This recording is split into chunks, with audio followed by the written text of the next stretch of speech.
दिसले. माझ्या शाळेचे नाव जिल्हा परिषद शाखा शिरोळे. मी आता 5वी शिकत आहे. शिवरायांनी जयसिंगला दिले 23 किल्ले अजून मुघलांकडे होते.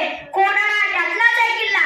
एक दिवस जिजामाता शिवरायांना म्हणाल्या, शिवबा, कोणासारखा बलकट किल्ला मुघलांच्या असणे बरे नाही. तो तू परत घे. पुण्याजवळील कोणाला सोडायचा असा म्हणून शिवराय तडफडत होते. शिवराय विचार करू लागले. या कामगिरीसाठी निवडा उडवला. कोणाला सर करण्याची कामगिरी फार कठीण होती. त्या दरम्यान तानाजी आपल्या मुलाच्या लग्नाच्या गडबडीत होता. तानाजीचा एकुलता एक मुलगा रायबा. तानाजीच्या घरी रायबाच्या लग्नाची तयारी जोरात चालू होती. लग्न 4 दिवसावर ठेवले होते. तानाजीला वाटले, माँसाहेब आणि महाराज यांनाही लग्नाला बोलवावे. तो श्रीराम मामाला सोबत घेऊन शिवरायांकडे आला. श्रीराम मामाला शिवरायांनी आमंत्रण दिले. तेव्हा शिवराय म्हणाले, श्रीराम मामा, आम्ही काही लालबाच्या लग्नाला येऊ शकणार नाही, कारण आम्ही जातीने कोणाच्या कामगिरीला जाणार.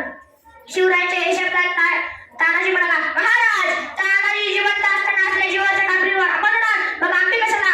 ते काही नाही, कोणाच्या कामगिरीत मीच जाणार. मला आशीर्वाद द्या.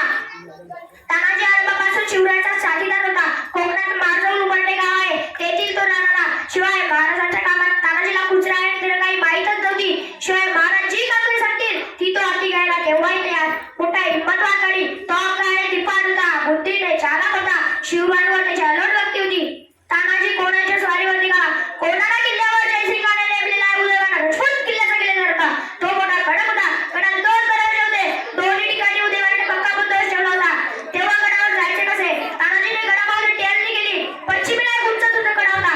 तानाजीने तो चढून जायचा प्रयत्न केला. तानाजी आपल्या नाट्यावर म्हणाला, सुरेजी, तू 500 मावळे घेऊन कल्याण दरवाजा काढ. मी 300 गडी घेऊन कडा चढून वळतो. वळताच आम्ही कल्याण दरवाजा म्हणतो. मग घुसा, तू आणि शत्रूचा. चला. रात्रीची वेळ होती. रात्री किरकिरत होते. तानाजी आणि त्याचे पावले कडाच्या पायथ्याशी उभे होते. तानाजी 5-6 तरुण पावले कडा चढण्यासाठी पुढे आले. कडा एवढा उंच, पण ते घाबरले नाही. ते कोणी पटीत गोंडे काढून कपाळी जणू वर चढले. वर जाताच त्यांनी एका ढोराचे डोक एका झाडाला घट्ट बांधले. मग काय, तानाजी आणि त्याचे पावले त्या ढोराच्या साठीने परावाना वाढासारखे वर चढ गेले. वर चढताच नगारा वाजला. उदयवानाला खबर लागली. मशालीचा नाद सुरू झाला. डाळी कट करू लागल्या. तलवारीला तलवारी भिडल्या. गब्बोर लढाई सुरू झाली. तानाजी सिंहासनात आला होता. इतक्या तुझ्या बाणाची झेप घेतली. दोघांची झुंज सुरू झाली. दोघेही शूरवीर, कोणी मागे हटेना. इतक्या तानाजीची ढाल तुटली. त्याने आपल्या डोक्याचा शेणा हाताला गुंडाळून त्याच्यावर तो वार झेलत उदयवानाला जखमी करू लागला. शेवटी दोघेही शूरवीर वर जखमी होऊन धारतीर्थी कोसळले. तानाजीला पडलेला पाहून मावळ्याचा धीर कसला. ते पळू लागले. इतक्यात सूर्याजी आत आला. सूर्याजीने आपला भाऊ पडलेला पाहून सूर्याजीला खूप दुःख झाले. पण ती वेळ दुःख करण्याची नव्हती. सूर्याजीने कडाचे तो कापून टाकले आणि मावळ्याच्या आवाजातून म्हणाला, अरे तुमचा बाप इथे मरून पडलाय आणि तुम्ही बाजूबाजूसारखे पडता. मागे फिरा. मी कडाचे तो कापून टाकले. एकतर शत्रू ढुकून पडा, नाहीतर कडेवर उड्या मारून पडा. सूर्याचे ऐकून निघताच मावळे मागे फिरले. गब्बोल लढाई सुरू झाली.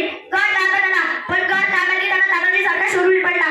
जेव्हा ही बात जिजामाता आणि शिवराय यांना कळाली तेव्हा ते खूप आले. शेवटी शिवराय म्हणाले, गड आला पण सिंह गेला. गड आला पण सिंह गेला. आस्ते महाराज गणपती गजा